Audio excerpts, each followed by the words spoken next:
तो जैसा कि लास्ट एपिसोड में हम लोगों ने देखा था कि शाओ चेन और लियू मो वो दोनों ही एक ऐसे डीमन के साथ फाइट करते हैं कि जिसे वो लोग कई मर्तबा मारते हैं, मगर उसके बावजूद भी वो दोबारा से जिंदा हो जाता है और पहले के मुकाबले में ज्यादा ताकतवर बन जाता है। ये देखकर वो लोग काफी ज्यादा परेशान थे कि आखिर इसे किस तरह मारा जा सकता है। मगर फिर अचानक शाओ चेन के दिमाग में एक आइडिया आता है। वो कहता है कि इसके गले में जो ये स्पिरिचुअल क्लॉथ है, इसी के जरिए से एनर्जी मिल रही है। ये कहने के बाद वो लोग फिर उसे पकड़कर उसका सिर धड़ से अलग कर देते हैं, जिसकी वजह से वो स्पिरिचुअल क्लॉथ उसकी बॉडी से अलग हो जाता है और वो बॉडी दोबारा से रीजनरेट नहीं होती। और फिर वहां पर जब जाओ लिंगर आती है तो रुयान उससे कहती है कि तुम बिला वजह में इतना शो ऑफ करना बंद करो, क्योंकि तुम्हारी ये यान किंग चेन अब शाओ चेन की एक गुलाम बन चुकी है, तो तुम भी अच्छे बच्चों की तरह अब हमारे आगे सरेंडर कर दो। ये कहने के बाद हमें फिर वहां पर उसी मास्क गर्ल को दिखाया गया था। उसे देखकर शाओ चेन परेशान हो जाता है कि आखिर ये है कौन और जाओ लिंगर को कैसे जानती है। जिसके बाद हमें दिखाया जाता है कुकू को। वो भागते हुए फौरन से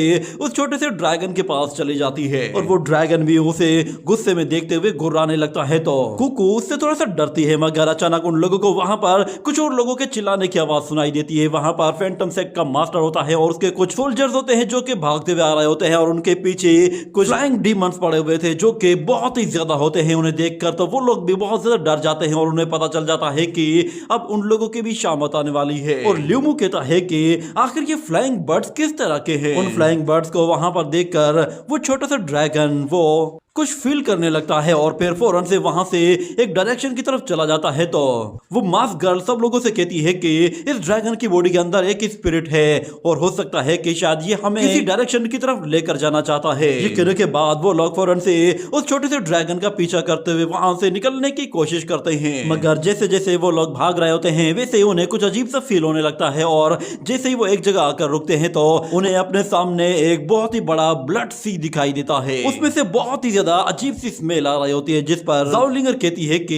इस पानी में इतनी अजीब स्मेल क्यों है, क्या ये वाकई में रियल ब्लड है। और फिर रुयान कहती है कि जहां तक हम लोगों ने ब्लड रिवर के बारे में सुना है, वो ब्लड रिवर किसी के भी सिंस को साफ कर सकती है, मगर आखिर इसके अंदर इतनी ज्यादा स्मेल क्यों है। क्या ये रिवर वाकई में वही लेजेंडरी हेल ब्लड रिवर तो नहीं है। उस हेल ब्लड रिवर का नाम सुनते ही यान किंग चेन को कुछ याद आने लगता है और वो कहती है कि ब्लड रिवर और वो ब्रिज, यानी कि वो ब्रिज यहीं पे ही होना चाहिए। वो ब्लड रिवर के बिल्कुल ऊपर मौजूद था। ये कहने के बाद वो उन सब लोगों से कहती है कि यहाँ पर एक ब्रिज है, वो वहां पर मौजूद है, हमें उस तरफ जाना होगा, उसके क्रॉस करने के बाद ही हम लोग यहाँ से बाहर निकल पाएंगे। ये बात सुनने के बाद रुयान वो शाओ चेन की तरफ देखती है और उसे कहती है कि इस लड़की पर भरोसा बिल्कुल भी मत करना। मगर इस तरफ लानू वो कहती है कि चलो ठीक है, इस मर्तबा इस लड़की पर भरोसा करके देख लेते हैं। ये कहने के बाद वो लोग फिर उस ब्रिज की तरफ जाते हैं और शाओ चेन देखता है कि वो ब्रिज तो उस ब्लड सी के ऊपर खड़ा हुआ है और वो ब्लड सी आहिस्ता आहिस्ता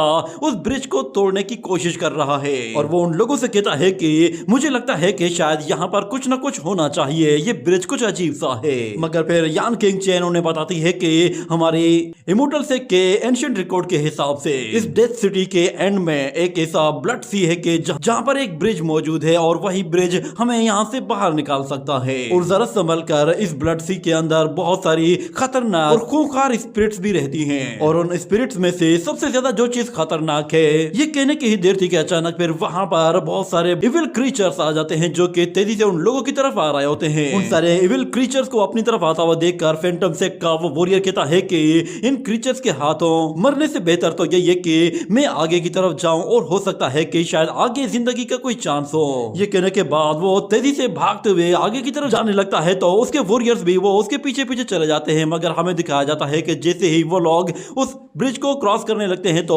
अचानक उस ब्लड रिवर के अंदर से जायंट हैंड्स बाहर निकल आते हैं जो कि जायंट ब्लड हैंड्स होते हैं। उन्हें अपनी तरफ आता हुआ देखकर वो फैंटम सेक्ट मास्टर कहता है कि मेरे रास्ते में अब कोई भी नहीं आ सकता, ये एविल क्रीचर्स तो बिल्कुल भी नहीं। ये कहने के बाद वो अपनी रैली की पावर को यूज करते हुए एक जायंट हैंड को डिस्ट्रॉय कर देता है, मगर वहां पर एक और जायंट हैंड होता है जो कि उसे करीब आते ही दबोच लेता है, जिसकी वजह से वो और उसके जितने भी साथी होते हैं वो सारे के सारे उन जायंट हैंड्स के अंदर फंस जाते हैं और बुरी तरह से इंजर्ड होते हुए वो जायंट हैंड्स फिर उन्हें घसीटकर उसी रिवर के अंदर ले जाते हैं, जिसकी वजह से उनका काम तमाम हो जाता है। ये देखकर रुयान फिर वो यान किंगचेन पर ही भड़कने लगती है और कहती है कि तुम ही हमें यहाँ पर लेकर आई थी, कहीं तुम्हें ये सब पहले से तो मालूम नहीं था, तुम जानबूझकर हमें मरवाने के लिए यहाँ पर लेकर आई हो। ये देखकर वो सब लोग फिर यान किंगचेन की तरफ देखने लगते हैं, मगर फिर यान किंगचेन उन लोगों से कहती है कि ये बेवकूफ और कुछ ज्यादा ही बेकार लोग थे, इन लोगों के मरने का हमारे सेक्ट को भी कोई मसला नहीं। यूँ समझ लो कि ये बेकार के लोग बेकार में जाया हो गए, ना ये हमारे किसी काम आने वाले थे, ना ही हम लोग इनकी कोई हेल्प कर सकते हैं। मैंने तुम लोगों को पहले भी बता दिया है कि हमारे इमोर्टल सेक्ट के रिकॉर्ड के हिसाब से इस रिवर के दूसरी तरफ एक ऐसा अल्टर बना हुआ है कि जो हमें यहाँ से बाहर निकाल सकता है, तो हमें बस अब दूसरी डायरेक्शन की तरफ जाना है। और फिर ल्यूमो कहता है कि वो सारे के सारे अजीब से बर्ड्स इसी तरफ ही आ रहे हैं, हमें जल्दी करना होगा। मगर उन लोगों को वहां पर कुछ लोग भी दिखाई देते हैं, वो कोई और नहीं बल्कि डुगु जियानमो और ये जेन थे। वो दोनों ही उन बर्ड से बचते हुए सीधा उन लोगों की तरफ ही जा रहे थे। जो बर्ड भी उन लोगों के करीब आता है, डुगु जियानमो उन बर्ड्स को मारना शुरू कर देता है और फिर हम ये जेन को देखते हैं, वो फौरन से अपनी धर्मा पावर को यूज करते हुए एक जोरदार एनर्जी ब्लास्ट करता है, जिससे वो वहां पे मौजूद जितने भी बर्ड्स होते हैं उनमें से बहुत सारे को मार देता है। मगर उसके बावजूद भी कुछ एविल बर्ड्स उस पर आकर झपटते हैं, तो वो उन्हें अपने रैली की पावर से रोकने की कोशिश करता है। मगर शाओ चेन वहां पर आते ही अपनी सोर्ड के साथ उन एविल क्रीचर्स को खत्म कर देता है और जीसेन की हेल्प करता है। तो जीसेन उससे कहता है कि शाओ चेन तुम भी यहाँ पे हो, मेरी हेल्प करने के लिए शुक्रिया। तो शाओ चेन कहता है कि चलो निकलो यहाँ से। ये कहने के बाद वो लोग फिर उन एविल क्रीचर्स को अपनी तरफ आता हुआ देखकर उन्हें मारना शुरू कर देते हैं, यहाँ तक कि ज़ाओ लिंगर भी उन लोगों के साथ फाइट कर रही होती है और अपनी सोर्ड के साथ वो भी बहुत सारे एविल बर्ड्स को खत्म कर देती है। और दूसरी तरफ ल्यूमो वो बाकी लोगों की मदद करने के लिए उनके सामने आता है और अपनी एक पावरफुल एनर्जी वेव अटैक करते हुए सामने आने वाले जितने भी एविल बर्ड्स होते हैं उन सबको उड़ा कर रख देता है। और फिर हम लोग डुगु जियानमो को देखते हैं, जो कि काफी थका हुआ होता है और अभी भी वो उन बर्ड्स को मार रहा होता है। मगर अचानक कुछ बर्ड्स तेजी से उसकी तरफ आते हैं, तो वो खुद भी थोड़ा सा डर जाता है। मगर अचानक फिर वहां पर वो मास्क गर्ल फिर उसकी तरफ आते हुए एविल बर्ड्स को खत्म कर देती है, जिस पर डुगु जियानमो भी हैरान हो जाता है और वो उस लड़की को कहता है कि तुमने मेरी हेल्प क्यों की। मगर फिर वो लोग देखते हैं कि वहां पर तो बहुत सारे अनडेड वॉरियर्स आ रहे हैं। वहां पर अनडेड वॉरियर्स की पूरी आर्मी होती है, जो कि अपने वेपन्स को लेकर सीधा उसी डायरेक्शन की तरफ जा रहे थे। ये देखकर शाओ चेन फौरन से यान किंगचेन से कहता है कि हमें बताओ कि तुम्हें और क्या क्या मालूम है और तुमने हमें क्या चीजें नहीं बताई हैं। यहाँ से बाहर निकलने का कोई ना कोई सोल्यूशन जरूर होगा। मगर यान किंगचेन कहती है कि मुझे जो कुछ भी मालूम था मैंने तुम्हें वो सब कुछ बता दिया है, अब मेरे पास बताने के लिए कुछ भी नहीं। ये सुनकर वो सब लोग गुस्सा होने लगते हैं, क्योंकि एक तरफ वो सारे के सारे एविल क्रीचर्स उनकी तरफ आ रहे होते हैं और दूसरी तरफ उनके पीछे एक बहुत बड़ा ब्रिज होता है, जिसके अंदर से जायंट हैंड्स बाहर निकल रहे होते हैं। यानी कि अब उन्हें दोनों तरफ से अपनी मौत ही नजर आ रही थी। और रुयान कहती है कि हमारे पास अब भागने के लिए कोई भी जगह नहीं बची है। और इस तरफ डुगु जियानमो वो उन लोगों से कहता है कि हमारे पास इस ब्रिज को क्रॉस करने के अलावा और कोई रास्ता नहीं। इतने में फिर अचानक से उन डेड वॉरियर्स के पीछे से एक जोरदार लाइटनिंग एनर्जी निकलती है, जिसकी वजह से वहां पे मौजूद जितने भी डेड वॉरियर्स होते हैं वो सारे के सारे टुकड़े टुकड़े हो जाते हैं और उनकी बॉडीज यहाँ वहां बिखर जाती हैं। और उसके अलावा हमें फिर वहां पर उसी लाइटनिंग के बीच में से एक बहुत ही बड़े ड्रैगन किंग को निकलते हुए बाहर दिखाया जाता है, जिसे देखकर वो सब लोग हैरान हो जाते हैं और कहते हैं कि ये तो एक लायन टाइप का ड्रैगन किंग है। वो लाइटनिंग ड्रैगन बहुत ही तेजी से भागते हुए आता है और अपने रास्ते में आने वाले सारे के सारे लोगों को रास्ते से हटाते हुए तेजी से उस ब्रिज की तरफ आगे बढ़ता है। ये देखकर वो मास्क गर्ल कहती है कि अब सिचुएशन ऐसी हो गई है कि हर कोई यहाँ से बाहर निकलना चाहता है, यहाँ तक कि वो डेड वॉरियर्स भी यहाँ से बाहर निकलना चाहते हैं। इतने में वो ड्रैगन उनके ऊपर से कूदते हुए सीधा उस ब्रिज की तरफ जाता है और तेजी से वहां से भागते हुए उस ब्रिज को क्रॉस करने वाला होता है। मगर हमें दिखाया जाता है कि जैसे ही वो ब्रिज पर पहुंचता है तो वहां पर वही जायंट ब्लड हैंड्स उसकी तरफ भी आने लगते हैं। उन ब्लड हैंड्स को अपनी तरफ आता हुआ देखकर वो ड्रैगन फौरन से अपनी लाइटनिंग एनर्जी के जरिए उन जायंट हैंड्स पर एक जोरदार एनर्जी बीम रिलीज करता है, जो कि इतनी पावरफुल होती है कि वो एक साथ ही सारे के सारे हैंड्स को एक साथ ही डिस्ट्रॉय करके रख देती है। ये देखकर वो सब लोग भी हैरान हो गए थे और फिर रुयान कहती है कि वो ब्लड हैंड्स तो डिस्ट्रॉय हो गए हैं, चलो हम भी इसके पीछे पीछे यहाँ से बाहर निकलते हैं। मगर वो मास्क गर्ल उन लोगों से कहती है कि हमें थोड़ी देर यहाँ पे रुकना होगा, हमें देखना होगा कि ये ड्रैगन किंग आखिर यहाँ से बाहर कैसे जाता है। हम लोग देखते हैं कि वो ड्रैगन किंग जैसे ही उस अल्टर के पास पहुंचता है तो वो फौरन से उसके ऊपर कूद जाता है और फिर वहां पर उसका ब्लड थोड़ा सा गिरता है, जिसकी वजह से वहां पर वो अल्टर एक्टिवेट होना शुरू हो जाता है। जिसके बाद वो ड्रैगन किंग फौरन से उस अल्टर को अपनी पावर के जरिए जैसे ही एक्टिवेट करता है तो वहां पर एक पोर्टल एक्टिवेट हो जाता है जो कि उसे वहां से टेलीपोर्ट कर देता है। ये देखकर यान किंग चेन कहती है कि हमारे एंशिएंट टेक्स्ट के हिसाब से इस ब्लड रिवर के दूसरी तरफ एक अल्टर मौजूद है जो कि हमें यहाँ से टेलीपोर्ट करके बाहर की दुनिया में ले जा सकता है। ये सारे के सारे डेड सोल्जर्स इस पोर्टल को क्रॉस नहीं कर सकते, इसीलिए हमें ही यहाँ से इस ब्रिज को क्रॉस करके यहाँ से दूसरी तरफ जाना होगा। उन डेड वॉरियर्स में अब इतनी भी जान नहीं बची होती है कि वो लोग आगे बढ़ सके, उल्टा अब उन लोगों की बॉडीज भी डिस्ट्रॉय होना शुरू हो गई थी। ये देखकर तो गर्ल कहती है चलो फिर फौरन से हमें वो ब्रिज क्रॉस करना चाहिए। ये कहते ही वो फौरन से उस ब्रिज की तरफ भागना शुरू कर देते हैं तो अचानक फिर वो ब्रिज टूटना शुरू हो जाता है, जिसकी वजह से उसके पत्थर ब्लड रिवर में जाने लगते हैं। ये देखने के बाद अचानक से यान किंग चेन भी नीचे गिरने लगती है और उसे लगा कि शायद वो अब मरने वाली है, मगर अचानक से शाओ चेन उसका हाथ पकड़ लेता है, जिस पर वो लड़की भी हैरान हो जाती है। उसे लगा था कि शायद उसे बचाने वाला अब यहाँ पर कोई भी नहीं होगा, मगर शाओ चेन को इस तरह देखकर वो बिल्कुल सरप्राइज हो गई थी कि शाओ चेन तो उसका दुश्मन है मगर वो उसकी जान क्यों बचा रहा है। मगर शाओ चेन फौरन से उसे खींच कर ऊपर ले आता है और उससे कहता है कि चलो आगे बढ़ती जाओ। ये कहने के बाद वो लोग दोबारा से भागना शुरू करते हैं और हमें दिखाया जाता है कि जैसे ही वो लोग उस अल्टर पे पहुंचते हैं तो वो अल्टर अपने आप एक्टिवेट नहीं होता और दूसरी तरफ हम लोग कोको को देखते हैं। वो जैसे ही उस अल्टर के पास पहुंचती है तो उसे अचानक कुछ याद आने लगता है। उसने वहां पर आते हुए देखा था कि उस पैलेस के अंदर एक ऐसा एनर्जी स्टोन मौजूद है जो कि इस अल्टर को एक्टिवेट कर सकता है। ये याद आने के बाद वो फौरन से वहां से भाग कर चली जाती है और दूसरी तरफ वो सब लोग देखते हैं कि ये अल्टर काम नहीं कर रहा और डोगो जियानमो कहता है कि तुम लोगों ने कहा था कि ये एक टेलीपोर्टेशन एरिया है जो कि हमें यहाँ से बाहर ले जाएगा, तो फिर ये काम क्यों नहीं कर रहा। ये कहने के बाद फिर दूसरी तरफ ल्यूमो उस फॉर्मेशन की तरफ देखता है और कहता है कि ऐसा लग रहा है कि शायद इसे एक्टिवेट करने के लिए यहाँ पर ब्लड को यूज किया जाता है, हमें भी ब्लड सेक्रीफाइस करना होगा क्योंकि हमारे पास और कोई रास्ता है ही नहीं। इसे एक्टिवेट करने के लिए अपनी ब्लड पावर को यूज करो। ये कहने के बाद वो अपने हाथ में हल्का सा कट लगाता है और उसके हाथ से गिरने वाला ब्लड वो उस एरिया में फैल जाता है, जिसके बाद शाओ चेन सब लोगों से कहता है कि सब लोग मिलकर इस एरिया को एक्टिवेट करते हैं। ये कहने के बाद फिर वो सब लोग फिर एक एक करके अपने हाथ में हल्का सा कट लगाते हैं और उससे निकलने वाला ब्लड वो उस फॉर्मेशन के अंदर फैलना शुरू हो जाता है, जिसकी वजह से वो फॉर्मेशन आहिस्ता आहिस्ता कंप्लीट होने लगती है। मगर जब बारी आती है स्केलेटन डीमंस की तो वो जैसे ही कट लगाते हैं तो उनके हाथ में ब्लड होता ही नहीं है। वो हड्डियों को कट लगाते हैं मगर कुछ भी नहीं निकलता, जिस पर वो मंकी डीमन कहता है कि सॉरी भाई लोग, मैं कोई मदद नहीं कर सकता। मगर बाकी लोगों ने पहले ही इतना ज्यादा ब्लड सेक्रीफाइस कर लिया होता है कि वो लोग उस फॉर्मेशन को एक्टिवेट कर सकते हैं। ये कहने के बाद फिर हमें दिखाया जाता है कि उस फॉर्मेशन के अंदर से एक जोरदार एनर्जी रिलीज होती है जो कि सीधा ऊपर आसमान तक चली जाती है, मगर अचानक से वो एरे बिल्कुल रुक सा जाता है, जिस पर वो सब लोग हैरान होते हैं कि आखिर हुआ क्या, ये एरे एक्टिवेट क्यों नहीं हुआ। तो ल्यूमो दोबारा से नीचे उस फॉर्मेशन की तरफ देखता है और कहता है कि ऐसा लग रहा है कि शायद इस फॉर्मेशन के अंदर जितनी एनर्जी थी वो ड्रैगन किंग ने यूज कर ली है, अब इसे और ज्यादा एनर्जी चाहिए। इतना कहने की देर थी कि वो लोग फिर वहां पर एक और हेडलेस डीमन को देखते हैं जो कि साइज में बहुत ही ज्यादा बड़ा होता है। उस जायंट डीमन को हेडलेस एंजल भी कहा जाता है क्योंकि ये यहाँ पर सिर्फ और सिर्फ तबाही मचाने के लिए आता है। और हमें दिखाया जाता है कि उसके बाहर आने के बाद वो अपनी सोड के साथ हर एक चीज को डिस्ट्रॉय करना शुरू कर देता है। वहीं पे ही हमें फिर उसके पास एक नन्ही सी कैट को दिखाया जाता है जो कि कुकू है। वो वहां से भागते हुए कोई चीज लेकर वहां से बाहर निकलने की कोशिश कर रही होती है, मगर वो जायंट डीमन उसे वहां से बाहर नहीं जाने देता और अपनी सोड के साथ उस पर वार करता रहता है और उसे पकड़ने की कोशिश करता है। ये देखकर शाओ चेन बिल्कुल सरप्राइज हो जाता है और कहता है कि आखिर कुकू वहां कैसे चली गई। और वो स्केलेटन डीमंस भी परेशान हो जाते हैं और कहते हैं कि अब हमें क्या करना चाहिए।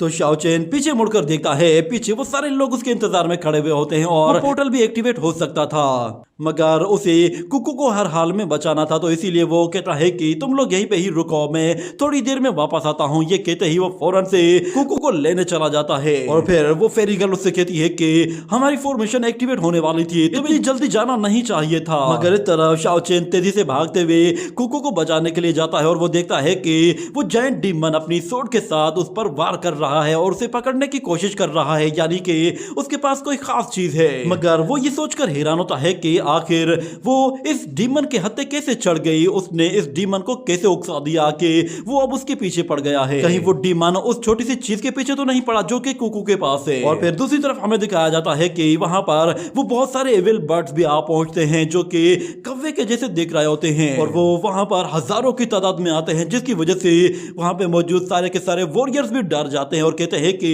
ये सारे बर्ड्स तो दोबारा से आ गए। उन्हें वहां पर देखकर डुगु जियानमो और यीजेन दोनों ही अपने वेपन्स बाहर निकाल लेते हैं और कहते हैं कि चाहे अब जितने भी डीमंस आते जाएं, हमारे पास और कोई रास्ता नहीं, हम लोग जितने डीमंस को मार सकते हैं मारेंगे। और इस तरफ वो छोटा सा ड्रैगन किंग भी गुस्से में धाड़ने लगता है। ये देखने के बाद फिर उस फेरी गर्ल के दिमाग में एक आइडिया आता है। वो फौरन से अपनी पावर को शो करते हुए वहां पर एक स्पीयर को समन करती है और उसकी पावर को यूज करते हुए वो टाइम एंड स्पेस को फ्रीज करना चाहती थी, जिसके लिए वो अब अपनी फुल पावर को यूज करने वाली थी। और दूसरी तरफ बाकी सारे लोग तो लड़ने के लिए तैयार बैठे हुए थे, मगर जैसे ही वो फेरी गर्ल अपनी पावर को यूज करती है तो उसके चारों तरफ एक टाइम एंड स्पेस डोमेन बनना शुरू हो जाता है जो कि चारों तरफ से उन लोगों को कवर करने लगता है। और वहां पे ल्यूमो कहता है कि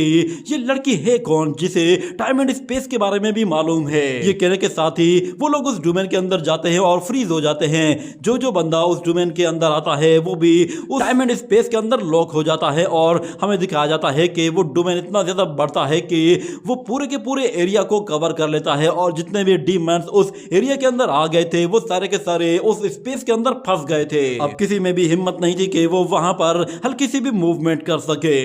और इस तरफ हम देखते हैं कि वो लड़की शाओ चेन की तरफ देखते हुए कहती है कि उम्मीद करती हूँ कि तुम टाइम पर वापस आ जाओगे। हमें दिखाया जाता है कि इस तरह फिर कुको वो अभी भी उस जायंट डीमन से अपनी जान बचा रही होती है और शाओ चेन वो भी वहां पर पहुंचने ही वाला होता है, मगर कुको खुद ब खुद ही अपनी जान बचाकर वो उसकी तरफ आगे बढ़ती है तो शाओ चेन फौरन से आगे बढ़ते हुए उसे पकड़ लेता है और उससे कहता है कि फाइनली तुम मिल ही गई, चलो अब हमें वापस जाना होगा। वो एरे एक्टिवेट होने ही वाला है, मगर वो उस स्टोन की तरफ देखता है तो उसे उस स्टोन के अंदर से एक अजीब सी एनर्जी फील होती है, जिस पर वो खुद भी हैरान हो जाता है। और वो कुकू से कहता है कि तुम इस स्टोन को इसीलिए ढूंढने के लिए गई थी ताकि हम लोग इसकी मदद से उस एरे को एक्टिवेट कर सके। तो कुकू कहती है कि हाँ, जिस पर शाओ चेन कहता है ठीक है तो फिर अब वापस चलना होगा क्योंकि अब ये जगह पूरी तरह से डिस्ट्रॉय होने वाली है। और फिर हम लोग दोबारा से वही जायंट डीमन देखते हैं जो कि आसपास की हर एक जगह को तहस नहस कर देता है और वो उन लोगों से कहता है कि मेरा बस एक ही मिशन है, मैंने लिविंग बीइंग्स को खत्म करना है और इमोर्टैलिटी को हमेशा के लिए दफना देना है। ये कहते हुए वो सीधा उस अल्टर की तरफ जाने लगता है, जिस पर शाओ चेन कहता है कि अरे नहीं, ये तो हमारे ही अल्टर की तरफ जा रहा है, कहीं ऐसा तो नहीं है कि ये उस अल्टर को जाकर डिस्ट्रॉय करने के साथ साथ हम सबका रास्ता भी यहाँ से निकलने का बंद कर देगा। ये कहते हुए वो उस डीमन से आगे निकलकर सीधा उस अल्टर की तरफ भागता है और ऊपर से वो डीमन कह रहा होता है कि सारे के सारे लिविंग बीइंग्स के खत्म होने का वक्त हो चुका है, अब यहाँ पर कोई भी इमोर्टैलिटी नहीं रहेगी। इतना कहने के बाद वो अपने सामने आने वाली हर एक चीज को बर्बाद करते हुए सीधा उस अल्टर की तरफ जा रहा था। ये देखने के बाद शाओ चेन अपनी स्पीड को बढ़ाता है और वो उससे आगे निकलने की कोशिश करता है। इतने में एक जायंट स्टोन उसके सामने आ जाता है तो वो उस स्टोन को डिस्ट्रॉय करने के लिए एक जोरदार पंच से वार करता है, जिसकी वजह से वो उसके टुकड़े टुकड़े कर देता है और फौरन से वहां से निकल जाता है। जबकि इस तरफ वो जायंट डीमन कह रहा होता है कि ये दुनिया अब पूरी तरह से करप्ट हो चुकी है, अब इसके खत्म होने का वक्त हो चुका है। ये कहते ही वो अपनी जायंट स्वॉर्ड को सीधा हवा में लहराते हुए उसके अंदर एनर्जी चार्ज करना शुरू कर देता है। ऐसा लग रहा था कि जैसे वो अब एक बहुत बड़ा अटैक करने वाला है। और शाओ चेन ये देखते ही समझ जाता है कि ये डीमन अब इस पोर्टल को डिस्ट्रॉय करने के लिए इसी डायरेक्शन की तरफ हमला करेगा। और इस तरफ हमें उसी मास्क गर्ल को दिखाया जाता है जो कि टाइम स्पेस पावर को यूज कर करके थक गई थी और उसकी टाइम स्पेस पावर भी अब थोड़ी सी वीक पड़ने लगी थी, जिसकी वजह से वहां पे मौजूद डीमंस अब ऐसा ऐसा रिलीज होने लगे थे, जिस पर वो खुद भी हैरान होती है और कहती है कि लगता है शायद अब टाइम एंड स्पेस लॉक यहाँ से हटने वाला है, शाओ चेन को अब बस जल्दी आना होगा। इस तरफ हम देखते हैं कि शाओ चेन अभी भी उसी ब्रिज पर ही होता होता है, मगर कोको देखती है कि वो डीमन हमला करने को बिल्कुल तैयार खड़ा है। वो वहां पर एक पावरफुल डिवाइन पनिशमेंट अटैक करने की तैयारी कर रहा था और इससे पहले कि वो हमला करता, शाओ चेन फौरन से वही एनर्जी स्टोन सीधा उस फॉर्मेशन की तरफ थ्रो कर देता है। तो वो स्टोन फौरन से उस एरे के ऊपर जाता ही एक्टिवेट हो जाता है और वहां पे मौजूद उस एरे को भी फौरन से एक्टिवेट कर देता है। जबकि वो जायंट डीमन जैसे ही वो जायंट अपनी जमीन पर दे मारता है तो उससे निकलने वाली एनर्जी सीधा उस पोर्टल की तरफ आगे बढ़ने लगती है और शाओ चेन वो जैसे ही उस ब्रिज को क्रॉस कर रहा होता है तो वो ब्रिज पीछे से टूटना शुरू हो जाता है, क्योंकि वो एनर्जी तेजी से उसकी तरफ आ रही होती है। ये देखते ही शाओ चेन फौरन से उस एनर्जी को काउंटर करने के लिए अपनी फुल पावर को यूज करते हुए अपने हाथों से एनर्जी जनरेट करना शुरू करता है। ये देखते ही फिर कोको भी उसकी मदद करने के लिए अपने उसी डिवाइन ट्री को बाहर निकालती है और हम देखते हैं कि वो दोनों ही अपने अटैक्स को कंबाइन करते हैं, जिसकी वजह से उनकी एनर्जी बहुत ही ज्यादा बढ़ जाती है। और शाओ चेन जैसे ही हमला करता है तो वो एनर्जी इतनी ज्यादा फैल जाती है कि वो जायंट मॉन्स्टर उस एनर्जी को देखकर भी बिल्कुल हैरान रह गया था और वो एनर्जी आहिस्ता आहिस्ता उसकी बॉडी को जलाना शुरू कर देती है और कुछ ही देर में वो मॉन्स्टर पूरी तरह से इरेज हो जाता है। और दूसरी तरफ फिर शाओ चेन फिर बहुत ही ज्यादा स्पीड के साथ स्टोन्स का सहारा लेते हुए सीधा उस फॉर्मेशन के अंदर कूद जाता है और हमें दिखाया जाता है कि दूसरी तरफ उस पोर्टल के एक्टिवेट होते ही उस फेरी गर्ल का मास्क हट जाता है और शाओ चेन उसका चेहरा देख लेता है और वहीं से ही फिर वो लोग टेलीपोर्ट हो जाते हैं। अगले सीन में हमें दिखाया जाता है कि शाओ चेन की आंख जैसे ही खुलती है तो वो देखता है कि उसके साथी उसके साथ मौजूद हैं, मगर वहां पर और कोई भी मौजूद नहीं है, जिस पर वो भी बिल्कुल हैरान होता है और कहता है कि हम लोग बच गए, बाकी सब लोग कहाँ हैं, हम लोग यहाँ पर किस जगह आए हैं। तो वो स्केलेटन डीमन बताते हैं कि ये जगह हमें भी मालूम नहीं है और उन्हें वहां पर आसपास कोई और दिखाई भी नहीं दे रहा था, सिर्फ वहां पर बहुत बड़े बड़े स्टोन स्टैचूज बने हुए होते हैं। इतने में कुकू फौरन से वो आगे की तरफ बढ़ती है और बाकी सब लोग उसके पीछे पीछे जाते हैं और शाओ चेन उस जगह को देखते हुए कहता है कि ऐसा लग रहा है कि ये जगह पूरी खंडर बन चुकी है, शायद ये एंशिएंट टाइम में कोई बहुत बड़ा पैलेस हुआ करता था। इतने में फिर वो लोग एक जगह आते हैं जहां पर शाओ चेन सामने की तरफ देखता है तो वो कहता है कि सबसे पहले वो बोन माउंटेन, उसके बाद डेड ब्लड सी और दूसरी तरफ सिटी ऑफ डेथ। इतनी खतरनाक जगहों के पास में आखिर ये प्योर लैंड कैसे हो सकता है। ऐसा लग रहा है कि जैसे ड्रैगन की सप्रेशन की असल वजह ये जगह है। जरूर सिटी ऑफ डेथ में कुछ ऐसा हुआ है जिसकी वजह से पूरे के पूरे ड्रैगन आइलैंड को ही सप्रेस कर दिया गया था। और ऊपर से वो मास्क गर्ल वो मुझे कुछ जानी पहचाने क्यों लग रही है। उसके हाथ में जो वो जेट सोर्ड है वो भी कुछ देखी देखी सी लग रही है, कहीं ये लड़की असल में लानुओ तो नहीं है। ये कहने के साथ ही ये एपिसोड यहीं पे ही एंड हो जाता है।